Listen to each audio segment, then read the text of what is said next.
কোথায় আছে? এরে এতিম সন্তান, চোখ দুটো বন্ধ করে একটু চিন্তা কর, ওই মা বাবার চেহারাটাও কি মনে পড়ে না রে সন্তান? কত রাত্র আমি অসুস্থ বিছানায় পড়েছিলাম, দেখছি আমার ভাই বোনেরা ঘুমায়, আমার মা ঘুমায় না, আমার মাথার কিনারায় বসে। আমি হঠাৎ অসুস্থ ঘুমায় গেছি, হঠাৎ রাতের বেলা চোখ খুলে দেখি আমার মা আমার মাথার কিনারায় বসে। আমি বললাম, মা সবাই ঘুমায়, তুমি কেন ঘুমাও না? মা বলে, সন্তান তুই বড় অসুস্থ, তোরে রাখি আমি বিছানায় গেলে আমার চোখে 1 সেকেন্ডের জন্য ঘুম আসে। এর সন্তান, ওই মায়ের কবরে রাইখা কেমনে আর আমি ঘুমাও? যেই মা কতবার খানার প্লেট নিয়ে খানা খেতে পারে না তোমার আমার কারণ। এরে আল্লাহর বান্দা, আমি হাফিজুর রহমান এই চেয়ারে বসছি, আমার মায়ের চোখের বাড়ি, আমার বাবার কান্না, আমার উস্তাদদের দোয়া। যারা 3 বেলা ভাত পাইতেছো, কপাল ভালো, লন্ডনে ঘুরতেছো, মনে করিস না তোর নিজের ক্রেডিট, না না, খোঁজ নিয়ে দেখ, তোর মা বাবার দোয়া ছাড়া তুই ভালো রকম শান্তির জীবন যাপন করতে পারো। যারা বাহিরে আছে, মাকে ছাড়িয়ে বাইরে আছো, জানো না মা কতবার গোশত নিজ হাতে পাকায়, একটা টুকরা গোশত মা মুখে দেয় না। কারণটা কি? বাবায় বলে, স্ত্রী গোশত কেন খাও না? বলে, আমার সন্তান ঢাকায় চাকরি করে, কখন জানি কি খাইছে জানা নাই, আমি ওরে রাইখে একটা টুকরা গোশত মুখে দিতে পারি। আমি ঢাকায় আছি, কোরবানি দিয়েছি, বাড়িতে টাকা পাঠায় দিয়েছি, মাকে বলছি, মা আমিও কোরবানি দিলাম বাড়িতে, তুমি আব্বাকে আলাদা দিতে বলবো। কোরবানির পরে মা বাড়িতে থেকে ঢাকায় আসছে, একটা পোটলা দেখি গোশত নিয়ে বলে, তোর জন্য নিয়ে আসছে। এরে আল্লাহর বান্দা, ওই মা বাবারে কবরে রেখে কেমন করে তুই গুনাহ করো আর আনন্দ করো, একটু কি তোর ভয় নাই?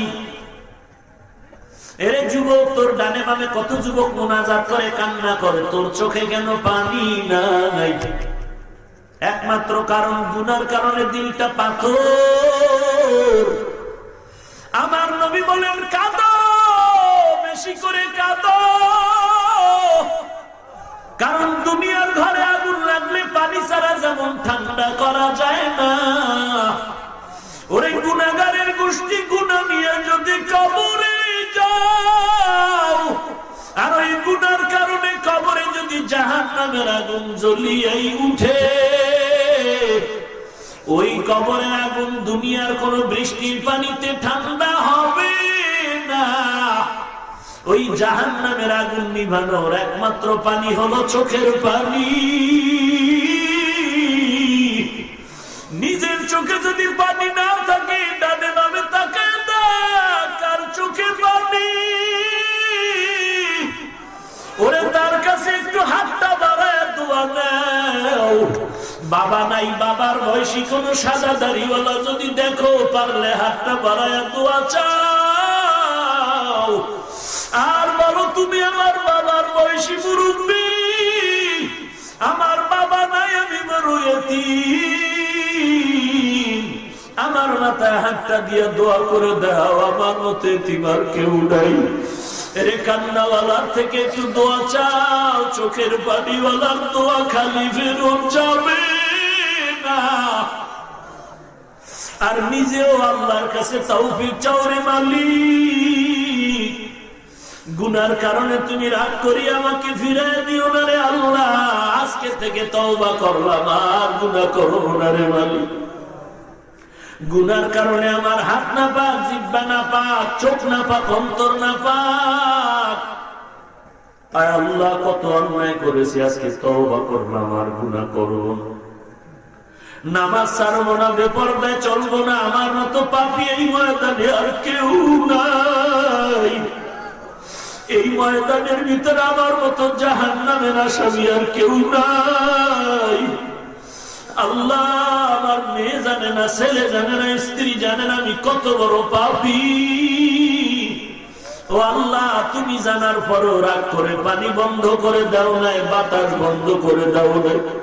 ও আল্লাহ, তুমি দয়া করে যেহেতু আজের প্যান্ডেলে বসাইছো, গুনাহগার বলিয়া তারায়া দিও না রে মালিক। দয়া করে রহমতের কোলে তুলিয়া দাও। ও আল্লাহ, ময়দানে কুদরতের নজর দিয়ে তাকায় দেখো, তোমার কত আশিক নবীর পাগলেরা এই ময়দানে হাউমাউ করে কান্নার আওয়াজ দিয়া জাহান্নাম থেকে মুক্তি চায়। আয় আল্লাহ, তাকায় দেখেন কারা ইয়াতীম, গুনার সাগরে গিয়া বেকারের মতো আপনার দরজা আছে তওবার জন্য। টাকা পয়সার লোভে আসে নাই, জাহান্নাম থেকে নাজাতের জন্য কাঁদে। কারণ দুনিয়ার গরম সহ্য করতে পারি না, কবরে জাহান্নামের আগুন কেমনে সহ্য করো। দুনিয়াতে একটা যদি বেতের আঘাত করে সহ্য করতে পারি না, গুনাহ নিয়ে যদি কবরে যাই দুই পার্শ্বের মাটির চাপ সহ্য করতে পারবো না। মাফ করে দেন রে মালিক।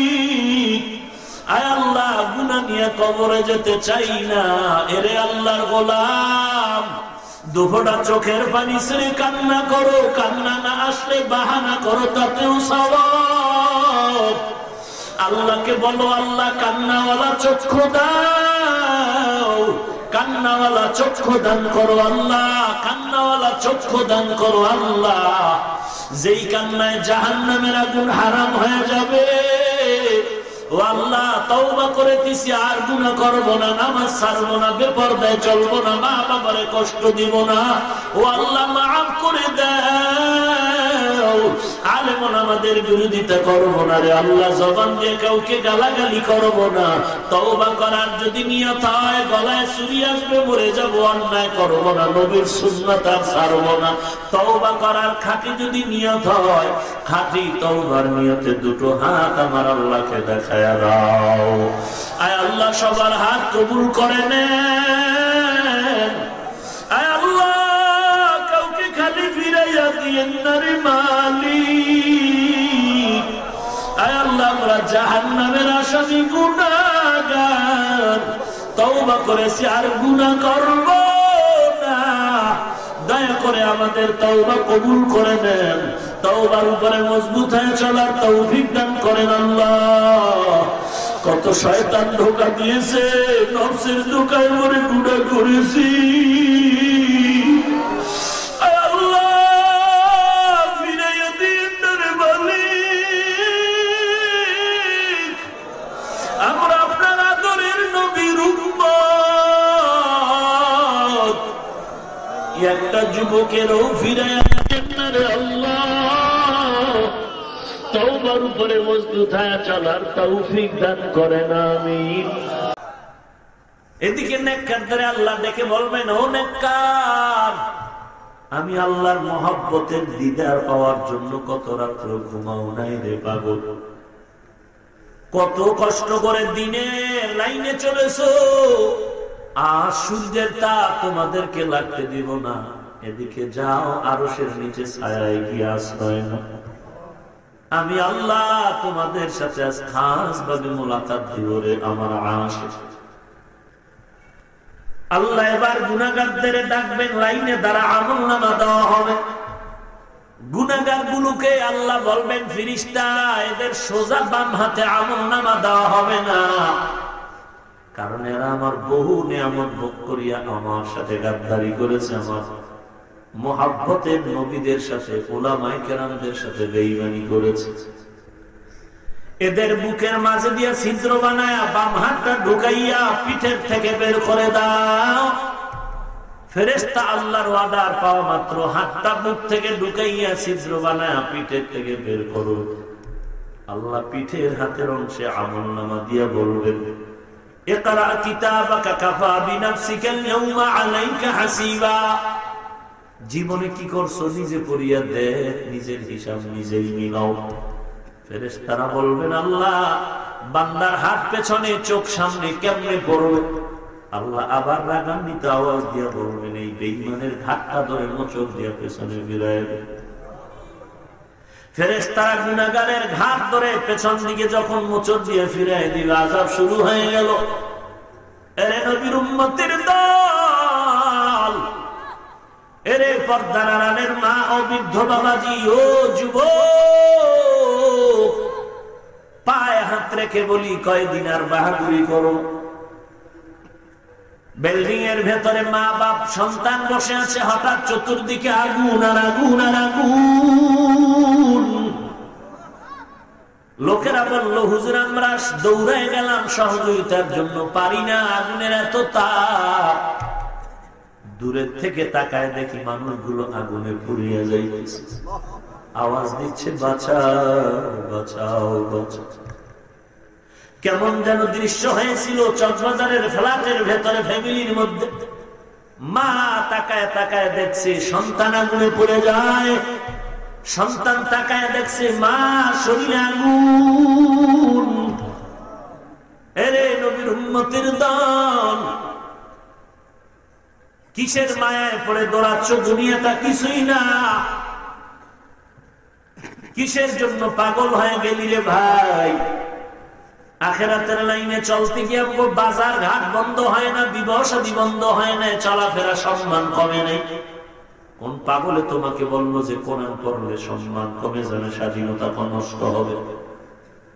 ওরে রাস্তা দিয়ে চললে এমপি সাহেব সালাম দেয়, মন্ত্রী সালাম দেয়, ডিসি সাহেব সালাম দেয়, মূর্খ ব্যক্তি সালাম দেয়, বলো সম্মান কমলো কোথাও? আমি বলছি না তুই আমার মতো কোরআনওয়ালা টুপিওয়ালা বুজুর্গ হয়ে যা, স্কুলে পড়ো পড়, কলেজে পড়ো পড়, ভার্সিটিতে পড়ো পড়, চাকরি করো করো, ব্যবসা করো করো, তবে নবীর আদর্শের মালা গলায় লাগায় নামাজ পড়, টুপি পর, দাড়িটা লম্বা কর। তোর মতো যুবক স্কুল কলেজ ভার্সিটিতে পড়ে এক ওয়াক্ত নামাজও বাদ দেয় না, বল তুই কেন পারো না? জবাব তোর কাছে নাই, ফাইনাল জবাব, তোর কপাল পুড়ে গেছে। তোমার মতো যুবকরা এবার পুলিশ বিডিআর নামাজ পড়ে, অভাব নাই, তুমি কেন পারো না? তোমার মতো যুবক কোটি টাকার ব্যবসা করে, এক টাকাও হারাম খায় না, তুমি কেন পারো না? কপাল তোমার পোড়া, আর কিছুই না। তোমার মতো যুবক ড্রাইভারি করে, নামাজ ছাড়ে না, কৃষি কাজ করে, নামাজ ছাড়ে না, শ্রমিকের কাজ করে, নামাজ ছাড়ে না, তুমি কেন পারো না? আল্লাহর কাছে তওবা করে নেও। এই ময়দানে এমন বান্দা, অনেকের মা নাই, অনেকের বাবা নাই, কবর থেকে